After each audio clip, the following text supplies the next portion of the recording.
You have been told a beautiful lie, that the world of waking is the world of the real, that closing your eyes is a surrender to nothingness, a necessary darkness where the self is extinguished for repair. This is the great and comforting illusion, the bedtime story that keeps you anchored to a single, predictable shore. But what if sleep is not a passive state of recharge? What if it is an active state of being? What if your 8 hours of slumber are not a void, but a voyage? The most essential journey you will ever take. A compulsory expedition for which you were never given a map. This is not philosophy. This is a technology of consciousness, a remembrance of what you are when you forget who you think you are. Every night, you practice a minor death, and every morning, a minor rebirth. You feel it, don't you? That moment of letting go, that surrender, as the body grows heavy, a stone anchor, and something else, something you call you, becomes exquisitely, weightlessly light. This is not imagination. This is physics. Your consciousness, your true essence, begins to detach from the biological machine. The ego, that chattering gatekeeper of your waking day, finally falls silent, and your awareness is allowed to breathe. An ancient, invisible lifeline, a silver thread of light, is the only thing that tethers your exploring self to your resting form. While it holds, you can journey to the farthest shores of existence and return. When it snaps, the journey becomes the destination. The body is a boat tied to the dock of the world. Sleep is the moment the rope is untied, so you can remember what it feels like to be the ocean. To understand this nightly death is to lose your fear of the final one. Those who master this sacred art of surrender, who embrace their pillow as a portal, they do not meet their end with terror, but with the quiet confidence of a seasoned traveler. Heading home, there is a secret known to the ancients, a rhythm lost to the tyranny of the clock. Segmented sleep. Our ancestors did not swallow their slumber in one gulp.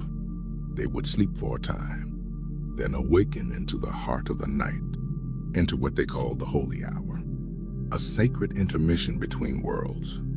This was not insomnia. It was an opportunity. In this moment, when you find yourself awake in the deep quiet of 2 a.m., your brain is still humming with the slow, deep waves of delta and theta, the rhythm of trance, of hypnosis, of deep meditation. Yet, your conscious mind begins to stir. You are not fully asleep, but you are not yet awake. You are standing in a doorway. The veil between realities has become as thin as a moth's wing.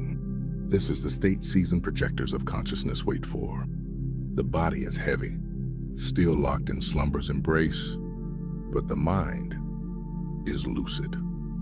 A focused beam of light, able to direct the subtle movements of your essence, to slip out of the costume of flesh and travel.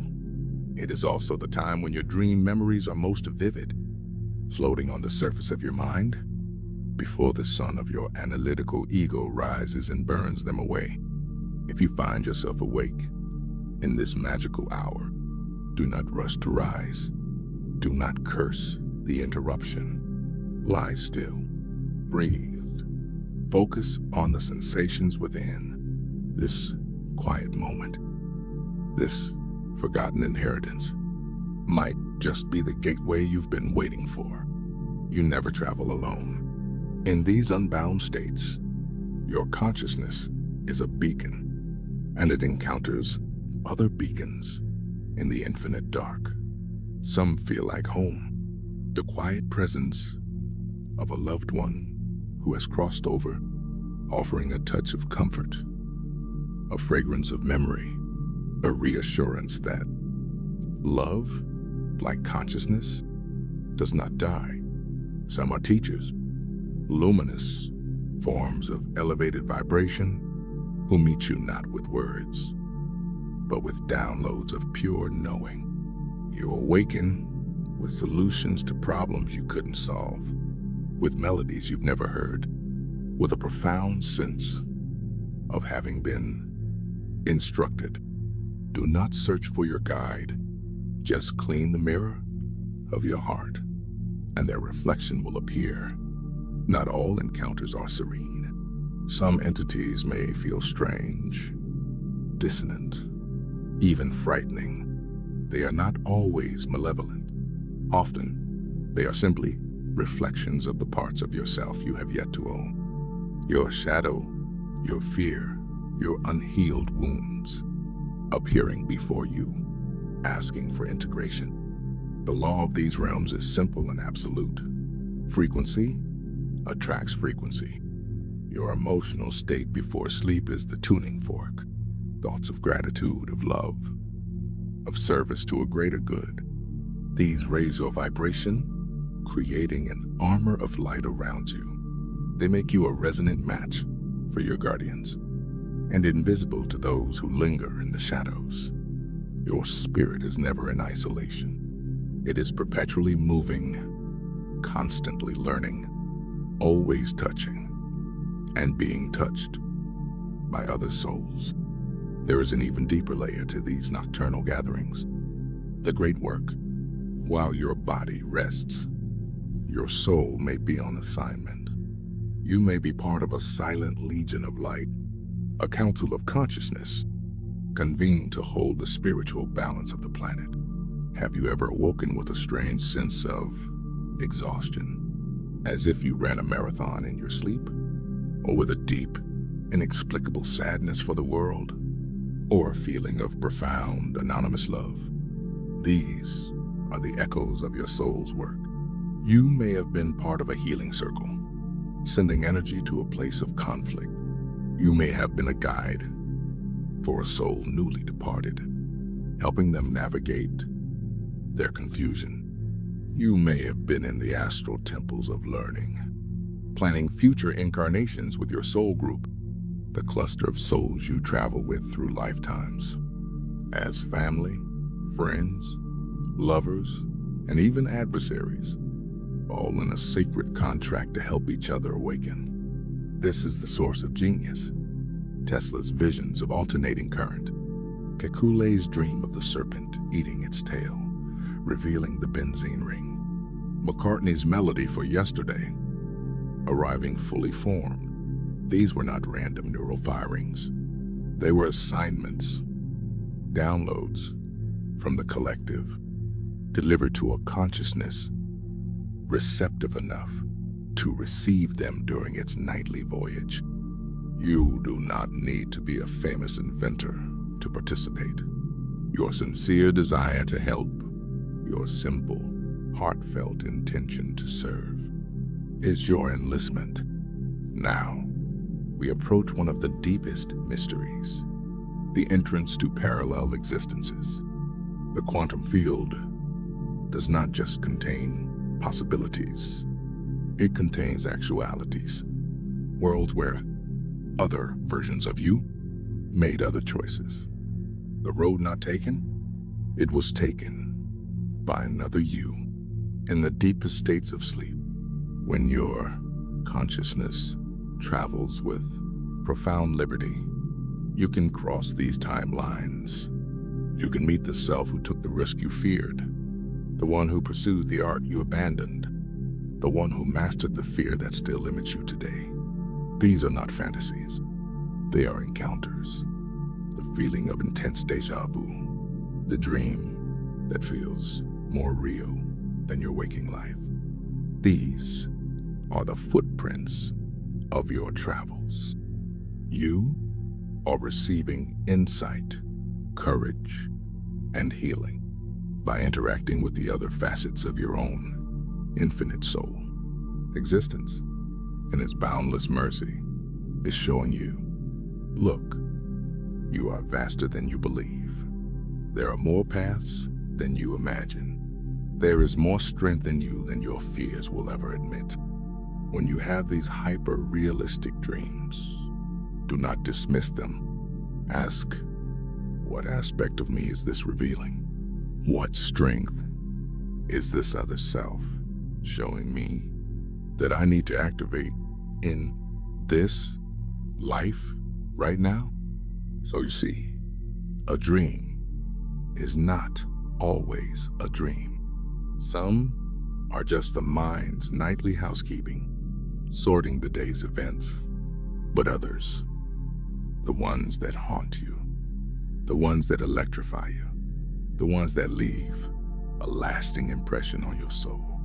These are coded documents, trip reports from your astral expeditions, minutes from your meetings with guides, field notes from your visits to other realities. They speak a different language, not the logic of the brain, but the wisdom of the soul. It is a language of symbols, a key, a bridge, a storm, a mirror. These are not just pictures. They are energy packets of concentrated information designed to activate something inside you. An opening door is not just a door. It is the living feeling of a new potential your soul is ready for. A looming storm is not just a threat. It is the deep emotional purification that is already happening, even if your waking mind resists it. To interpret this language, you must feel more and think less. Hold the image in your heart and ask, what do you make me feel? What do you know that I don't? A dream journal kept by your bed is the most sacred text you will ever write. It is you translating your own spirit's voice, creating a living bridge between the world of form and the formless world from which you came and to which you return every single night. So, how do you bring these treasures back? How do you stop the memories from dissolving like mist at dawn? The art of return requires gentle, conscious practice. First, awaken slowly. Avoid jarring alarms. Lie still for a few moments, your eyes closed, in that precious, quiet space between worlds. Mentally scan for any fragments, any feelings, colors, or words. Second, program your consciousness. Before you sleep, state a clear intention with sincere feeling. Tonight, I remember my journey. I return with wisdom, clarity, and healing. Intention is the rudder of consciousness. Third, create an anchor, a specific crystal by your bed like amethyst, a calming scent like lavender. These become energetic triggers, associating the physical sense with the act of conscious recall. And finally, write it down instantly. Do not wait. Do not edit. Do not judge. Scribble down every bizarre, nonsensical fragment. The act of writing pulls the experience from the ethereal into the material. Over time, the fragments will connect.